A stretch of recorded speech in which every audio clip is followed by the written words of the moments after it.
I'm sure Huh. we'll have some people kind of joining in, just kind of as time goes on.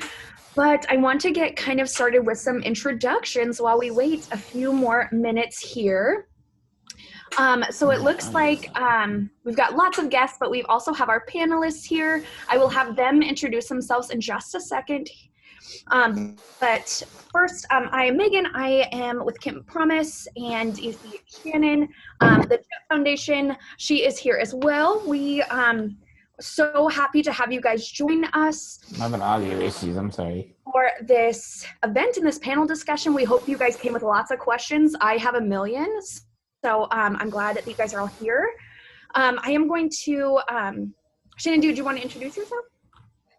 Hi guys, I'm Shannon. I work on Camp Promise. Super excited to see some of you that I already know and some new faces.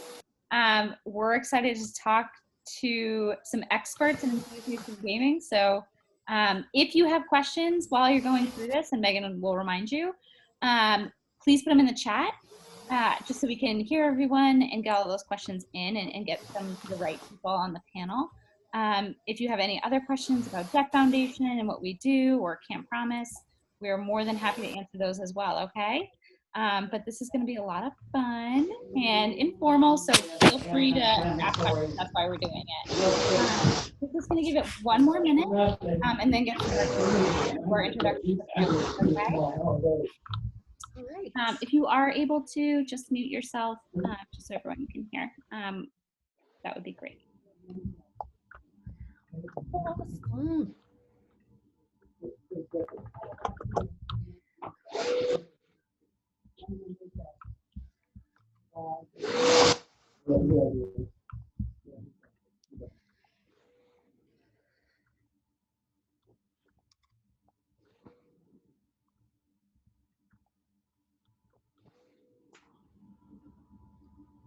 I'm having audio issues. I can't hear you guys. Sorry. I'm trying to figure it out. Oh, no worries. We can hear you, but you're unable to hear us? Say nothing if you're unable to hear us.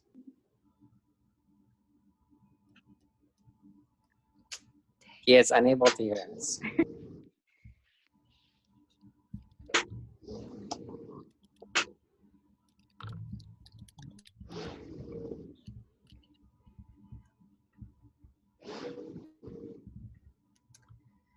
All right. Looks like we're waiting on maybe just one more panelist to join us. But it looks like the majority of you guys are here. Are you guys all gamers here to learn more about gaming? Or are you guys all new to gaming and wanting to learn things for the first time?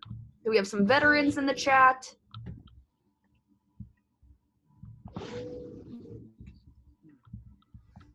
Yes. Great. Excellent. Awesome. Devin and Kaden, tell us about your gaming. Yeah, we've been doing gaming for like a couple of years. Yeah, and I want to see some like more accessible stuff for playing video games. Awesome. That's great. Well, we're going to talk about all that stuff today. And it says that Thomas is a veteran gamer as well. And Steph, she loves gaming, right? So I'm hoping that this will be informative and you'll find some new tools. It looks like Anthony has joined us. So that's great. So great. Let's get started. Oh, and Ryan with DMD loves gaming as well. That's great. Cool. Oh, here comes some more friendly faces. All right. So maybe we'll get started with our panelist introductions. Okay. Yeah. I'm just going to have you guys introduce yourselves, how I kind of see you on my screen. So Chris, could you maybe introduce yourself first? And a little bit about your gaming experience and what kind of brings you as one of our panelists today. Sorry, that too. Sure. I'm Chris Schlechte. I work at Microsoft. I do web development. I enjoy gaming. Don't have as much time to do it as I used to. But in free time, I primarily do some PC games, especially turn-based strategy games. Big fan of Halo, and some of the old classics of NES, Oregon Trail is how I got started with some of the gaming stuff. And then even older games that probably most of you have never heard of. You never know. Awesome. The Oregon Trail. I'm glad you brought that one up. That one's a Except maybe Shannon. Yeah. 'Cause I'm great game. Great game. All right.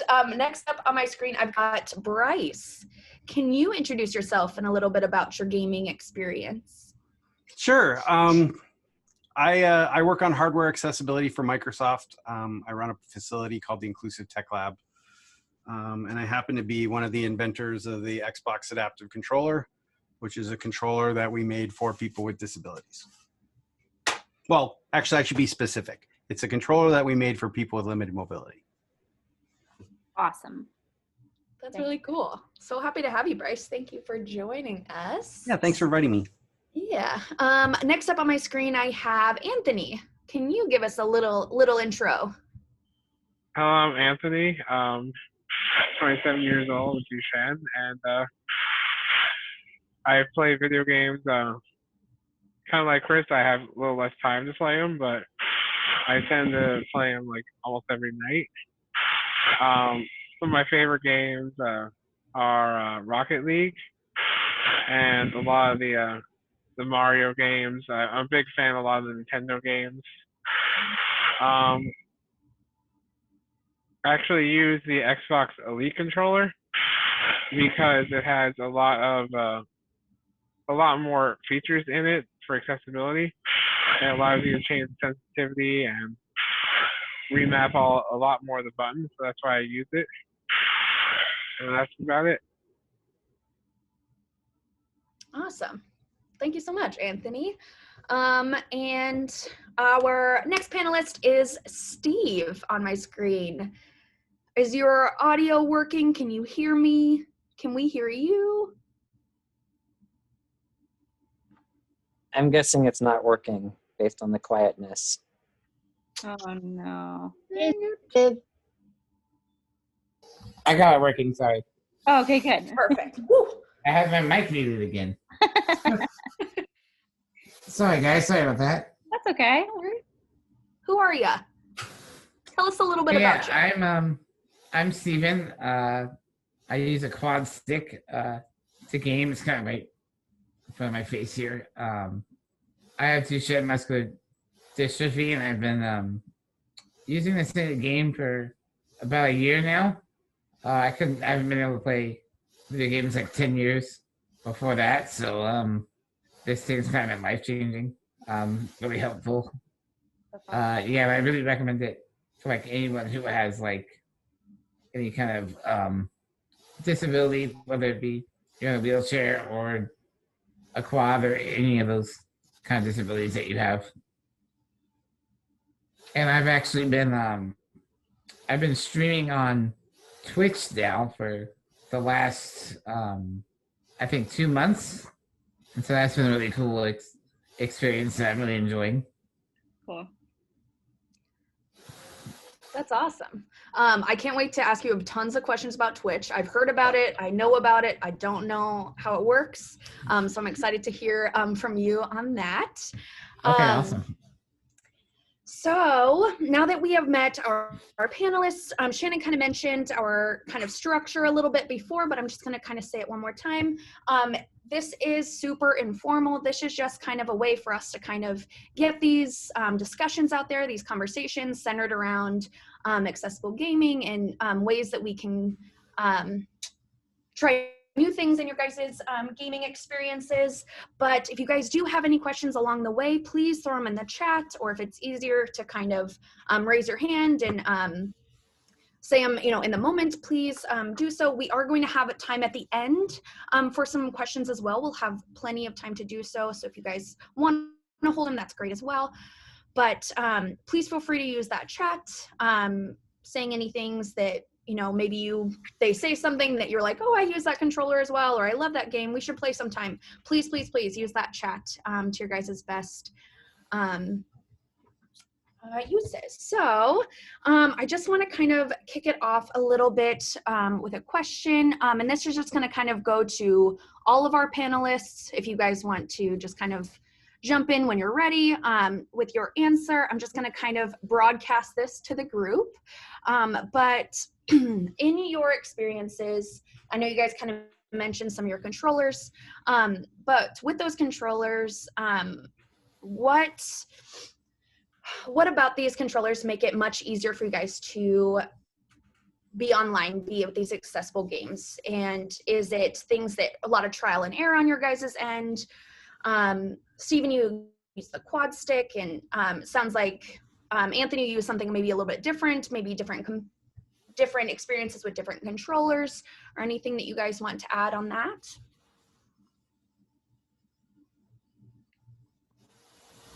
Krish Schlechte, you want to go first? Sure. So with the progression of muscular dystrophy, I started like most with just using the regular controller.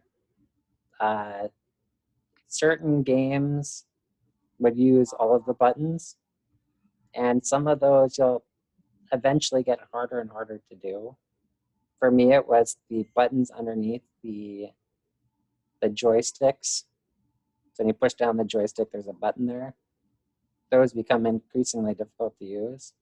So it's kind of finding ways to get around the buttons you can't press. Fortunately, in the later iterations of hardware and software, they've made it so you can remap a lot of the controls. There's a cool feature called Copilot, where you can have numerous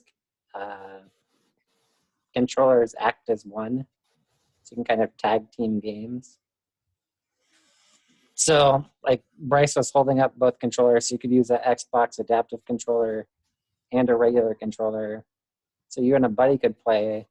So if I couldn't hit something, Megan could have the other controller and be the one like firing for me or doing the specific action I have trouble with. And then it gets into more of a super custom setup where you could figure out the combination of buttons, switches, joysticks that kind of work for you. And then make a really custom solution. And the price of doing that has come down dramatically in the last couple of years, which is really cool. Why do you think that is? Why do you think the cost has come down? Part of it is some big companies have put some effort behind it, like Microsoft, and I forget the name of the company that makes the Switch package. Logitech. It's Logitech E. Yeah, Logitech makes a really cool gaming kit. So there's a bunch of buttons you can get for, I think it's like $100. Oh. Where if you previously tried to go through a wheelchair vendor, they'd try to charge you $100 per button. Wow. So dramatically reduced there. And then the 3D printer and makerspace has really boomed in the last 5-10 years. And with the cost of those going down, the number of people making accessible or adaptive controllers has just shot up. So custom solutions become economically feasible. That's awesome. Bryce, do you help with that? Do you work with able gamers to kind of make those custom solutions? Is that what I heard through the grapevine? Or Yeah, so when we were designing the adaptive controller, we worked with able gamers. We worked with a charity called Warfighter Engaged. We worked with a charity in the UK called Special Effect. And all these charities have basically the same goal. They're trying to get people, well, with Warfighter, it's typically injured vets. But able gamers, and Special Effect have pretty much the same kind of audience. The difference is all three of these charities, while they have similar goals, they kind of have different operational models, right? Like the thing about Special Effect in the UK, which makes them kind of, well, special, is that they can put an occupational therapist and a technician in a car and then go over to your house, because you can pretty much drive around the UK in a day, right? So they can come to your house and like build a controller for you in your living room. And the way that their model works is that they're lending you the equipment. And the reason why they lend you the equipment, quite honestly, isn't because like of any kind of budget sort of thing. It's because they recognize that the needs of people change over time. So they know that they're going to have to come back, right? Like they're not going to build a controller for you once and then that's it. You're good forever, right? Yeah. Able Gamers, you know, Able Gamers does a lot of volume, and because they work in the US, they have to depend on shipping. So their model is different. So we had to support a device that not only worked for Able Gamers, but also worked for Special Effect. And we were very influenced by the idea that your gaming needs change over time. There's a family I know in Bremerton who, you know, 3 brothers all have DMD, right? The 23-year-old needs a completely custom kit. The 16-year-old just needs like a little bit of tweaks to a regular controller, and the 13-year-old plays with a regular controller.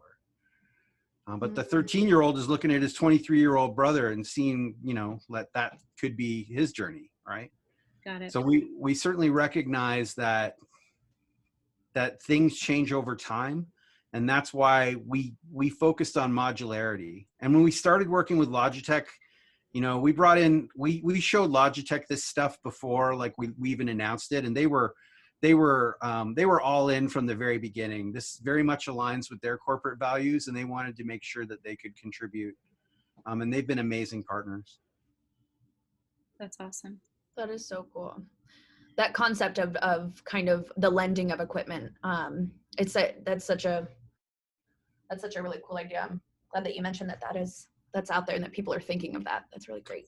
There are AT lending libraries. I just don't know if they tend to do gaming stuff. So I'm trying to seed a few AT lending libraries to see what'll happen. But yeah, it's been hard. 2020 is hard, y'all. You are kidding. I didn't notice, but that makes sense now that you say it. That's true. It is hard. I just wanted to add, I worked for the assistive technology program for the state of Alaska. And you asked about gaming. You know, when I left, I'm not sure, we didn't really have a lot, to be honest, of adaptive controllers and gaming. And I think a lot of it has to do with not necessarily having anybody that was a gamer that worked at our office. But I know those were things, you know, you get funding to buy different technologies. So I know those were things that we were buying or were going to be buying at the time that I left the program. So it is a great resource, and it's good to let those guys out there know you benefit from, because they do the lending library. Yeah, no, I want to work with more lending libraries. I've given equipment to one in Minnesota. I basically just have to deal with more. For me to make it work for my management team and for me, I need to basically do research with that equipment. It's not I don't donate equipment. I basically give out for research purposes. So that's kind of how that works. I will say that, you know, we definitely know, and the whole gaming industry knows, that when it comes to specialized equipment, price is crucial. You know, I know Steve's got a quad stick there. Fred is an amazing person. Fred makes that quad stick. He's like one of my heroes. But, you know, even though it's a seemingly expensive device, I think a lot of us who've been in assistive tech for a long time realize that it's a really good value. So. Yeah, absolutely. Yeah, I can definitely agree with that. Fred is an awesome guy. He's on there's like a forum you use for like even less quad stick, and he's like always getting back to me on any issue I have. He gets back to everyone like even within hours of when you get back to him, and I think he's doing, I might be wrong on this, but I think he's doing like most of the tech on that and like building the quad sticks and I think that's just crazy how awesome that guy is to just do this for like this kind of gaming community. Yeah, Steve, I think you're right. It is just Fred. Like Fred does it all. And for those that don't know what the quad stick is or aren't familiar, so the quad stick is a joystick that's designed to be used with the mouth and head. So it's a joystick that's pointed at your mouth. There's a number of sip and puff switches where you can use any different combination of those to perform an action. And there's a couple other little kind of modulator switches that can be used in conjunction. So through those 4 or 5 switches that are pressure sensitive, so light pressure or strong pressure, you can basically do all the buttons that you'd normally do on an Xbox controller, and then a few more for a PC as well. Wow. That's really cool. It's not an easy thing to learn, but there are people that have mastered it. Yeah, you should look up. There's a gamer named Rocky No Hands. He actually has a Best Buy commercial. It's really awesome. But he's basically he's a Twitch streamer. He's basically the poster boy for there's Rocky. Yeah. For quad stick. And now he has a couple of Guinness records as well. Yeah, Rocky's awesome. I'll tell you a story if we got a second. Yes. Yeah. So, Please. there's a USB port on each side of the adaptive controller, one for left stick and one for right stick. But they're like, sorry, let me hold that up there. Oops. I'm not very good. There we go. You're good. So there's one on that side and one on that side, but there's only one USB port in. So we had a challenge with electrical stuff in the sense that it was possible to plug 2 USB devices in that drew a lot of power, and that you would suck the battery out of this thing faster than you could charge it. And the scenario for this was, what if someone was using 2 quad sticks, right? Because the quad stick uses a lot of power. Okay. And I remember saying in the development meeting, I don't know who has 2 mouths, basically, like to use 2 quad sticks. And then a week or 2 later, a video pops up with like Rocky No Hands using 2 quad sticks like a harmonica. And I was just like, oh. So this is a wall wart. This is a plug that you plug in so that you can plug your adaptive controller right into the wall. We added this because Rocky could use 2 quad sticks at the same time. Changed the whole design for an amazing. The accessible version of dual wielding. Yeah. Wow. Wow. Love to see it. I can't wait to look up that commercial.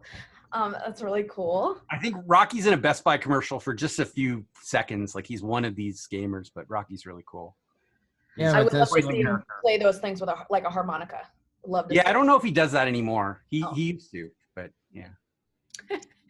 Well, yeah, I've actually seen Rocky No Hands. I watched his streams a little bit because I'm trying to learn. I'm still like a pretty small streamer, and he's blown up. He's like a really huge streamer, and I've always wanted to buy another quad stick just because I've seen him doing that. He still does that. He still does it? Oh, that's cool. I've seen like maybe like a week ago when I saw him streaming, I think. That's cool. Yeah, I think I don't know. Are we kind of talking about like the challenges of gaming right now? Is that kind of? Yeah, and just whatever controllers you use, or just in general. Okay. So yeah, kind of going on what other people have said. The quad stick is, I think, one of the challenges of it is just learning how to actually program it.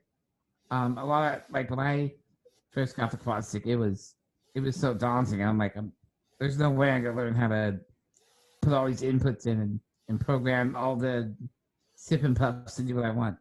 And once I got past that, and use the quad stick forum and ask other people questions, it's really easy to program. It's really like user friendly once you get to learn that. I mean, I know not everyone's like super techy, so it's kind of hard to learn all this stuff. But I mean, the quad sticks are awesome. You can like customize it more than any controller I've ever used in my life. And I feel like gaming with my mouth is kind of a new concept to a lot of people. And I think I'm a little better at video games using a mouth than I ever was when I was able to hold a controller. I think one of the biggest challenges, though, of the quad stick is playing games that require two joysticks. Because obviously, it's only one joystick. So you kind of have to learn how to use it as two.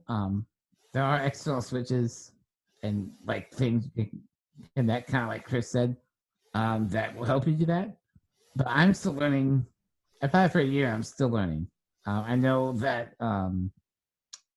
my current wheelchair joystick has Bluetooth on it, and there's a way that you can connect the Bluetooth to the quad stick through like a PC, but like that's kind of beyond my realm of technology.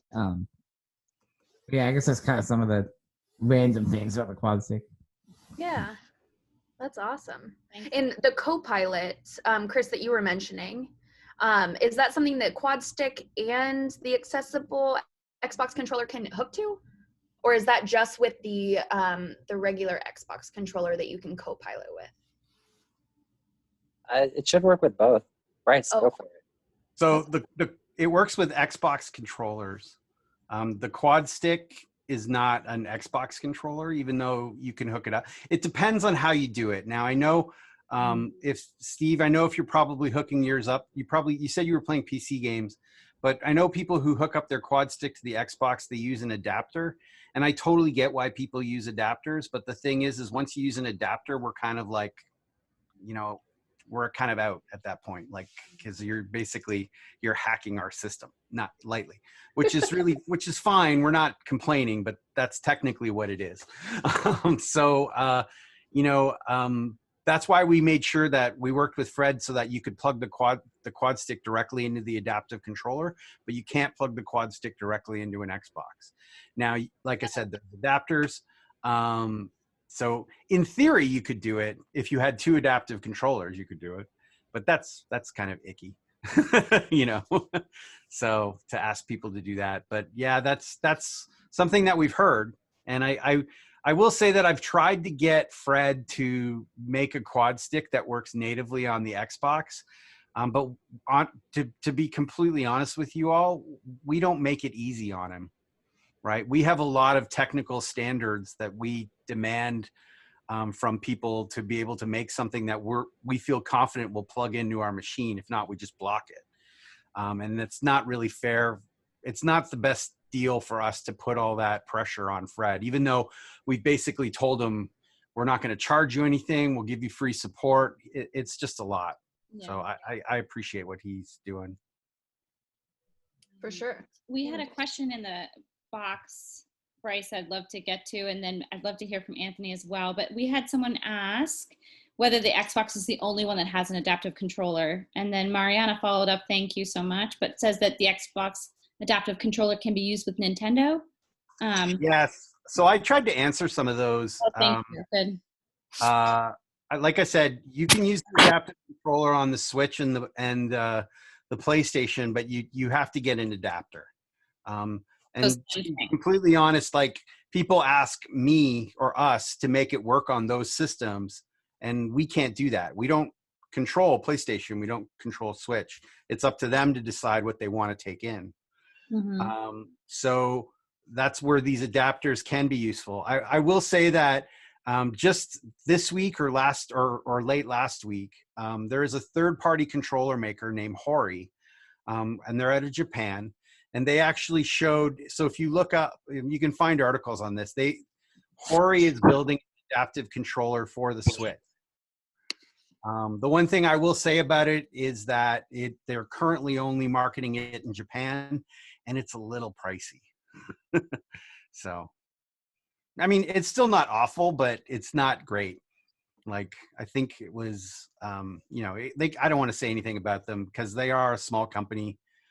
We have lots of privilege and ability to do stuff at Microsoft. Great, thank you.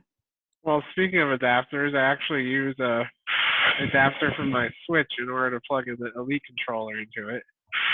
And that's because, well, the Nintendo Switch Pro controller, it's not really that different, but the problem is that it's almost like inclined downward a little bit.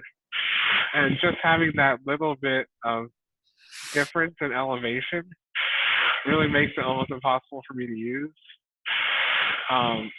And like, I can't even use the regular Joy-Con controllers because they're too small for me. So I found an adapter on Amazon and just decided to try it. And the coolest thing is that the remap controls that I set on the Xbox and the Elite controller actually stick with it through the adapter.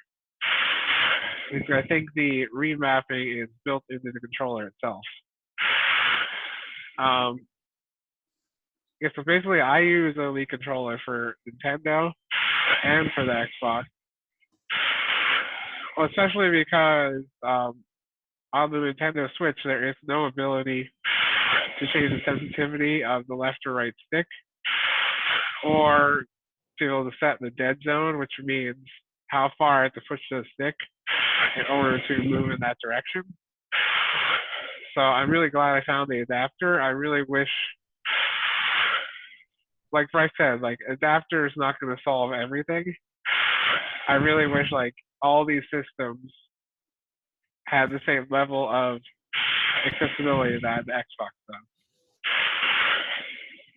And kind of related to that, like the biggest issue, kind of issue that got me interested in video game accessibility was something that actually Mariana had mentioned, that I was on a video by Game Explain about video game accessibility this past week, and I was interviewed about the new Super Mario 3D All-Stars on the Nintendo Switch, and the reason I was interviewed is I got the game and I was about to go in and play Super Mario Galaxy, but when I opened up the game, it immediately wanted me to use motion controls in order to just choose the save file to start with, just to save my game.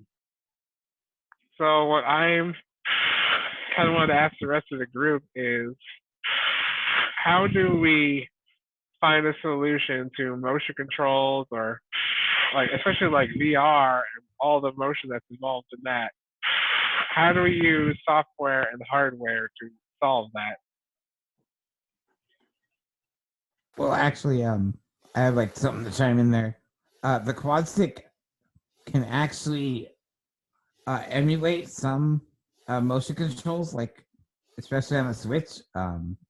So that's kind of what Fred's been working on. I don't know how that would work for everything else, but I know it's like something that's possible to do. So I know like that might be sway people to get a quad stick who are like wanting to play games that have motion controls.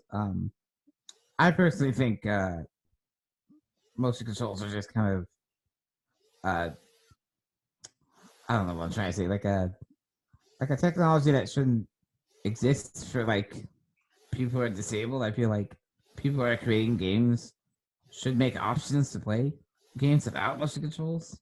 But I mean, that's kind of not really. It's kind of a fad gimmicky feature like 3D. Yeah, that's what I feel like. But I mean, I'm not the expert on all that, so I wouldn't really know. But Because I actually used to be able to play the Wii, because back then I had more muscle strength, so I was actually able to like swing it and play the bowling and all that. And I mean, it is a gimmick, but it's the gimmick of a whole entire system, and I think like motion is cool for people that can do it because it kind of immerses you more in the game. But I think what Steve-O said is like have different options for different play styles. Like if you want to use motion, use motion. If you can't use motion, use a button. I think like there's not gonna be one solution or one way to play. So why not open up the play style to anybody, any play style that you can use? I actually tried the virtual reality headset at the Microsoft store a couple years ago, and since I can't move my head, I was turning my wheelchair to look around during the game, and thankfully it was like in the middle of the mall, in the middle of a hallway where there was like nobody around. Just can you imagine somebody in a power wheelchair with these goggles on, so you can't see around you, just spinning in circles? I can't imagine it, and I'm I like- wish it was there. A mechanical bull in a china shop. Exactly.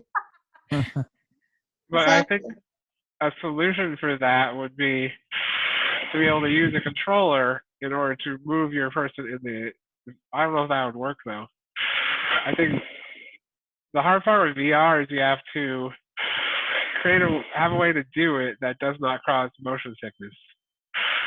And they're very heavy too. Very heavy. The goggles. There are wireless ones too, but still, I agree. Like it seems dangerous to have a VR headset on and drive a wheelchair around. Yeah, these were wireless. They were just really heavy. But like, what I also think is find ways for someone that could use a Xbox controller. Find ways to include them in the VR. Like you can help your friend that's playing the VR. I think that would be really great if there's a way to get involved, no matter even if you can't use the VR headset.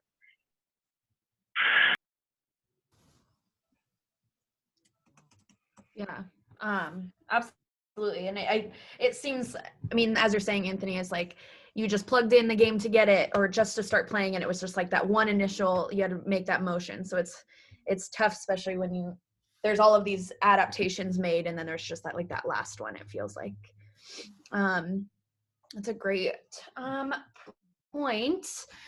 I know we've talked a lot about like Xbox gaming and like hardcore quad stick things, but something as simple as finding a gaming mouse that works for you and then changing the mappings opens up a lot of games for people.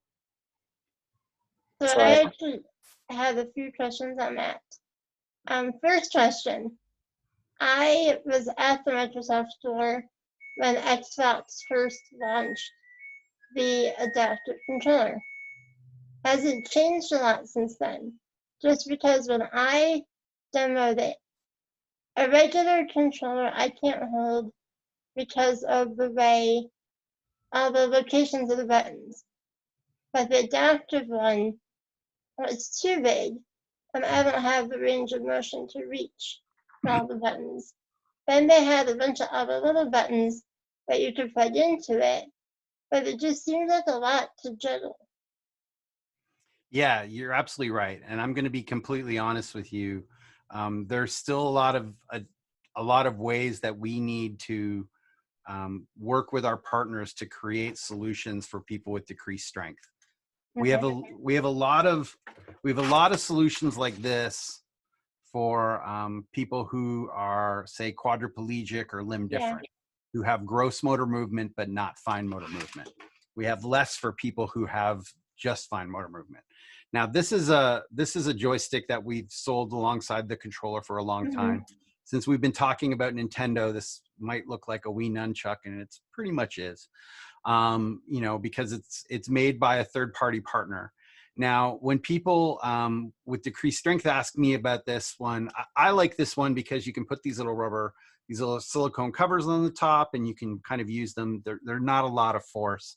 But again, I think one of the challenges is finding a mechanical joystick for someone with decreased strength. Now, Anthony's using the Elite, and the Elite had, Anthony, do you use the like taller sticks on your Elite? I think I use the regular one.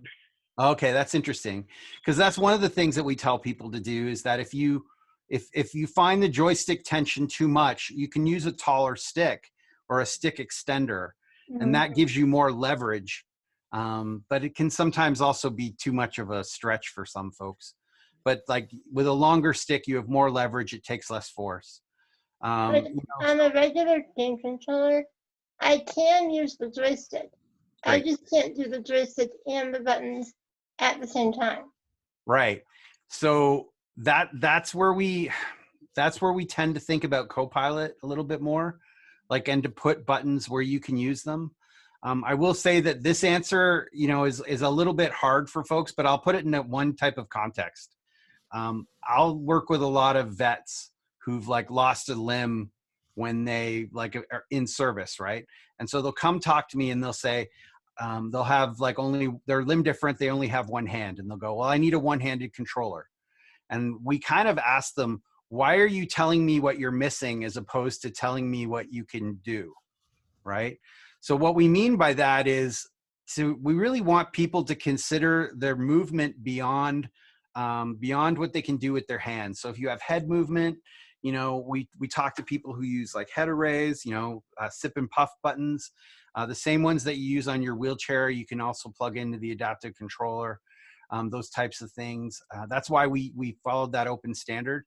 So Stephanie, I realize that is an incomplete answer, but that is that's where we're kind of at, right? I will say we are looking at it. The one challenge I honestly have is that people still want to use a joystick because they want to play with a joystick. Whereas I'm kind of like going, well, maybe a touchpad would be better, right? Or something else. But the thing is I keep getting people pushing back and going, no, I just want a lighter joystick. I have one on my chair. Why can't I use something like that? And we're working on that. There's actually an adapter out there called the Freedom Wing that Able Gamers put together with a charity in Florida called AT Makers, which lets you put most of your wheelchair joysticks. It lets you plug your wheelchair joystick into an adaptive controller and use it as a joystick. It is cool. But the thing you got to remember about your wheelchair joystick, it's $1,000 joystick, like, and it's hard for me to do that for $20. So that's not an excuse. I'm just trying to tell you where we're at, and how we think about it. Thank you. My next question. Okay. I met this guy a while ago through a friend who was like super into, he was very tech savvy. And while I was visiting with him, he walked me through how to convert some games into computer format, video games. I don't remember how to do it at all, but I was never able to do it successfully. At the moment, I can operate a computer very, very, very, very well. Like way easier than any video game. Mm-hmm. So I was wondering if there's some way to play like Pac-Man or old school Mario Brothers or something on the computer, but using just a mouse and not a keyboard. Because like most computer games that I've come across, the keyboard arrows and the space bar and all that. Yeah, sorry. Does anyone else want to take this? I've been talking a lot. Sorry. I just want to make sure that no one else wants to answer. Well, actually, for me, I'm kind of the opposite. I actually use Switch Joy-Con in my left hand in order to control my computer. And I know there are a lot of tools out there that can like I found a tool that can map my touchpad to a joystick. Or like, do you use a mouse or do you use a touchpad? I use a regular old ball mouse. Like right now I have the really heavy Logitech rollerball, but I also use a little tiny black gaming mouse that has a green ball on top. Yeah, so I would say can't for use like, the touchpad. if you want to do like console games on the computer, like there's like the Xbox Game Pass for console. I have a lot of the same games that are on the console. You can also play on your PC. I've also tried out Stadia, Google Stadia, and it seems like a lot of the game infrastructures that are out there are starting to make it so a game is not just on the console. You can have the same exact game on the PC. I think that's a really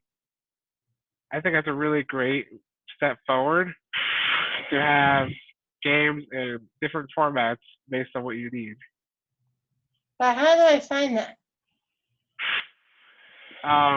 Well, Xbox.com. I can actually, I'll show you a couple days after this. We can have a meeting. I can show you all the different things I've found.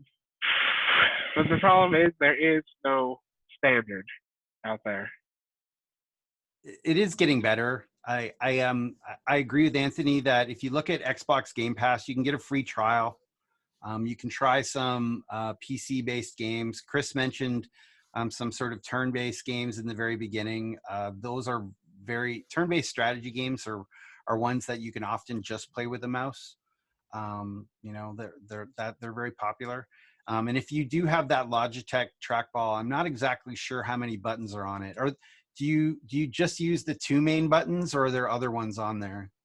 There's the left and right click, and then inside the left and right click, there's like, I think there was scroll buttons, but there's a up and down arrow buttons.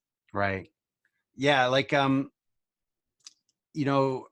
know that some of the gaming mice have extra buttons. Like this is let's see if I can hold. This is a Logitech. Oh, I keep doing this wrong. This is like a Logitech 502. It has a lot of extra buttons on it. I personally don't use them just because I'm very much a mouse button. Yeah. I also can't use a mouse that has a laser on the bottom because I have to hold the mouse in my hand to make it work. So it doesn't pick up on my finger. So most games now also have a version where they'll let you run them windowed, so that if you use like the on-screen keyboard, you can still have that up while playing with the game. So you might only be able to click the mouse. Then you could click. I found something like that too, but then the problem is it's not registering fast enough for the person thing to go anywhere. Well, I know other options out there. There's eye gaze technology. I do have an eye gaze. Oh, you do? Yes. I think that should be able to help you then. I've never played games on it. I don't know how. You can go to Chris, do you know exactly where these are? I think they're in the Microsoft store. We have a few iGaze games but they're very simple games. They're very I don't know. Let me actually find them instead of just kind of yammering on about them. I think one is Solitaire that guy made. I don't know about the other ones. That's one. There's official ones. That's not that guy one is not official, but it's a great game. Gotcha. See, one thing I've always looked for is a way to have an Xbox controller that is like an overlay on your desktop, and then like almost like based where you put your mouse, you can control. Like it's almost like you're clicking on a virtual controller and be able to like use the eye gaze with that. Like you look at a button and the button will be pressed, or you're looking at the joystick and like you lock onto it and then you're able to control it with your eyes. I think that would be really cool. Like it's kind of like a hybrid approach of the actual controller and the virtual controller. We've definitely talked about that, you know, and that possibility. I'm trying to think if there might be stuff like that for the PC. I know people at Toby, but I have to go ask them. Yeah, actually, I found a software out there, and what it does is that you can have locations on your screen, and when you hover over that location, it will either press a button or control like move a joystick or anything like that. Yeah, I think maybe it was called Alt Controller. I see in the chat. Yeah. I know Project Iris is discontinued for, I think, the person who put that in. Which is a shame because it was pretty cool. Like I don't think they've developed it in a few years. We had another question in the chat from Eddie about his son who is using a gaming laptop. And whether that is a good device. And I think this question, I saw a couple of others in the chat too, maybe from folks that are just getting in, just immersing into gaming or figuring out what controller works best for them. Any tips or tricks in kind of figuring out what does work? I know Chris Napper asked, can you try them out? And it doesn't seem like there's a one-stop shop to do that. But if there's any tips or advice on how you kind of figured out what worked for you, is it just trial and error? Did you connect with others at companies or what have you? I think that would be helpful to hear. Well, with the quad stick, dang, I kind of lost my train of thought here. When I first got it, I know it was a very expensive device. I actually had a GoFundMe created to help me do that. I mean, it's not crazy expensive, but I mean, some people can't afford it. It's like a $550 joystick, and you have to buy some like other accessories that like I have a bouncing arm here that was like $200. So I think to get the quad stick, it was like $700 for me. But one of the cool things that Fred does on the quadstick.com is you can buy a quad stick and you're allowed to try it out. I think he lets you try it out for a month.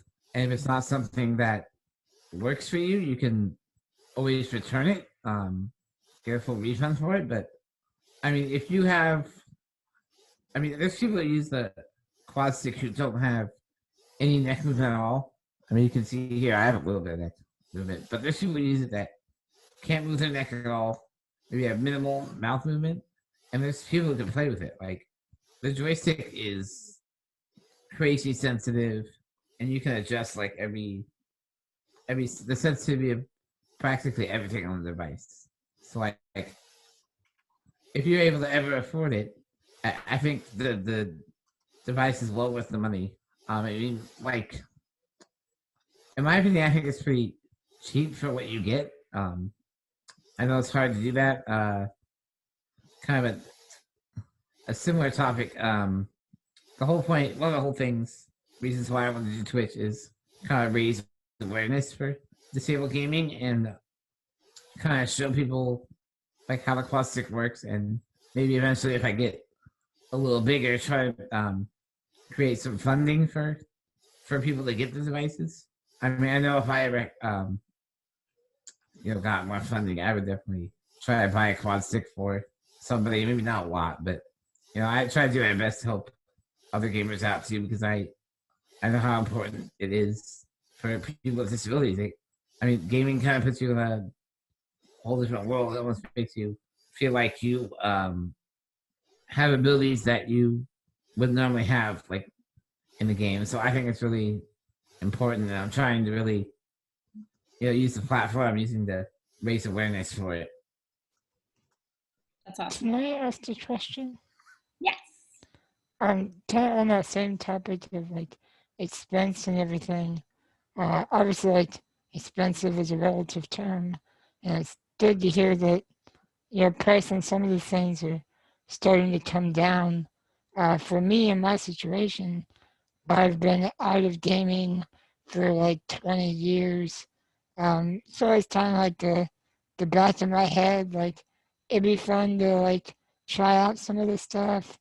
Don't necessarily have like a lot of time to want to like invest a ton of money into a whole brand new setup that would involve like a brand new console, adaptive equipment, and other kind of mounts or whatever.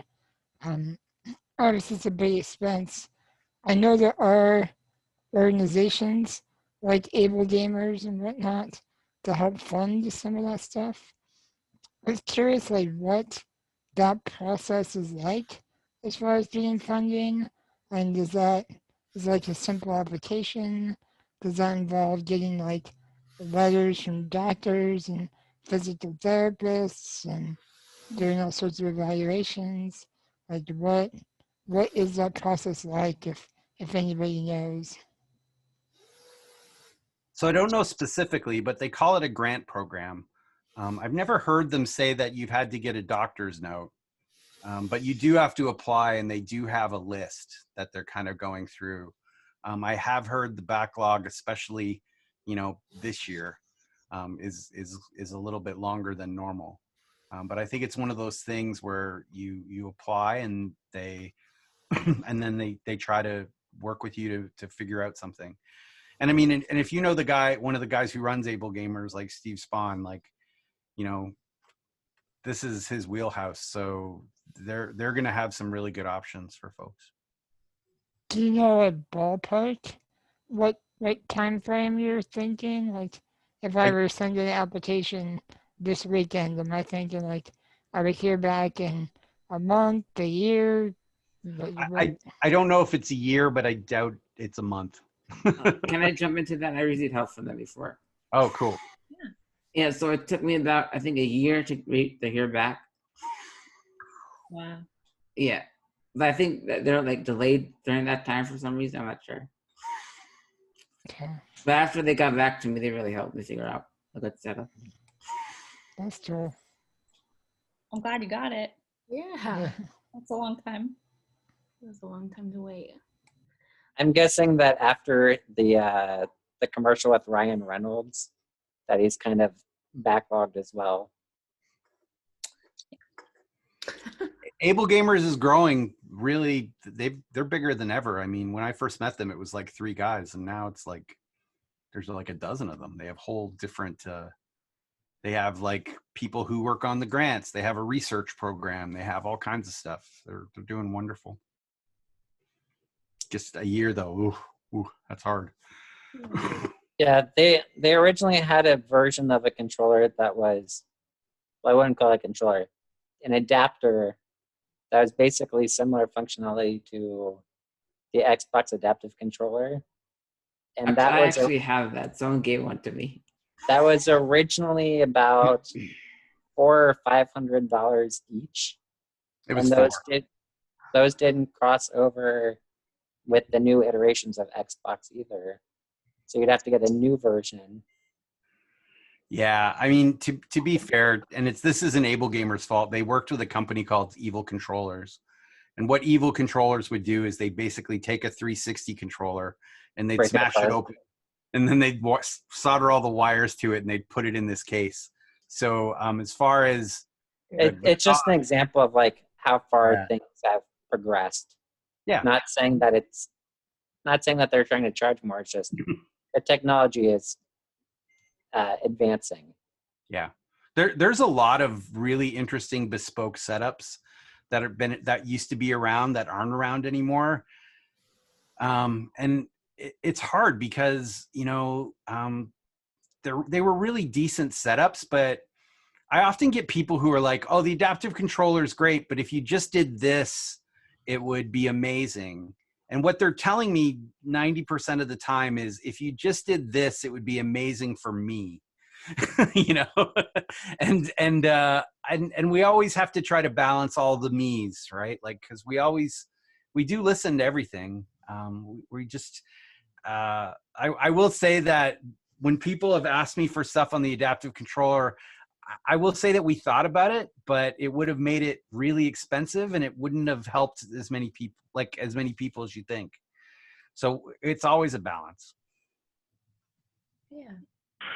Well, definitely the struggle for me was, especially when I was preparing for my interview on YouTube, it was so hard to find the resources and to find information about the different types of controllers and really just like organize everything that's really out there.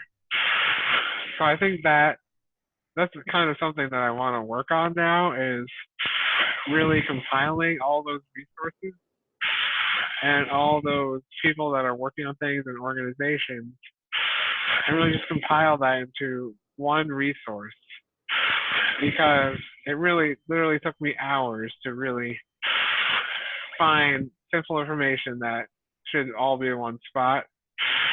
And I think that's because there's so many, well,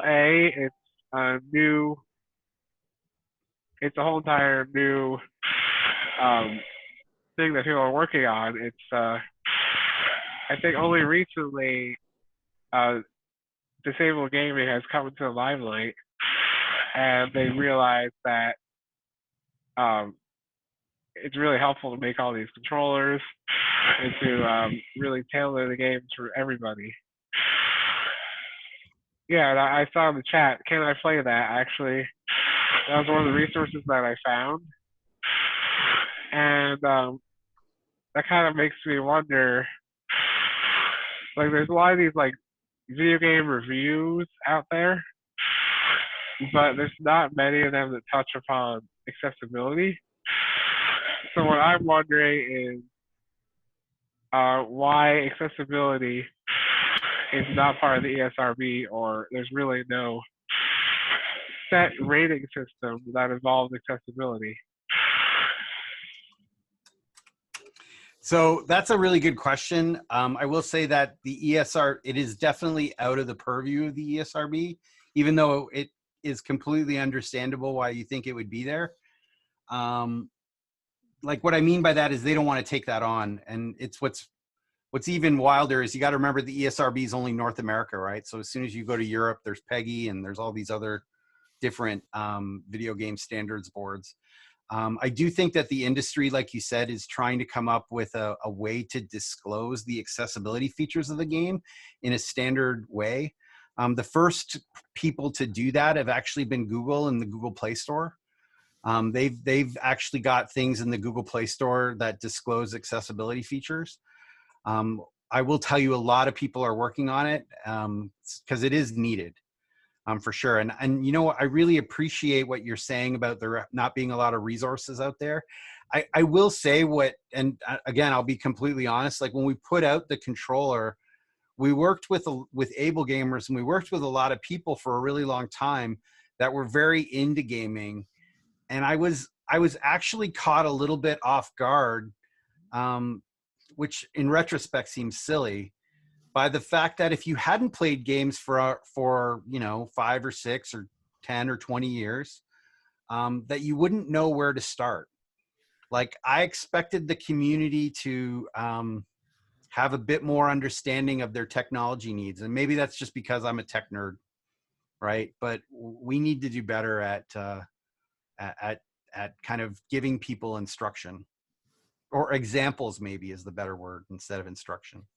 I definitely agree with that. The quad stick I actually found by accident, just searching the internet. I never had anyone tell me about it. And I think that even people who are using other devices should like try to get involved with the community and let other people with disabilities kind of know like what's out there to them. Because I never found this because of anyone else. I just came across it, and yeah. I'd really love to tell more people about this thing. So like I'm definitely free to get in contact with anyone on here who wants to know more about this kind of stuff. I love, Steve, that you called it easy, because the quad stick manual is over 100 pages. Yeah. So-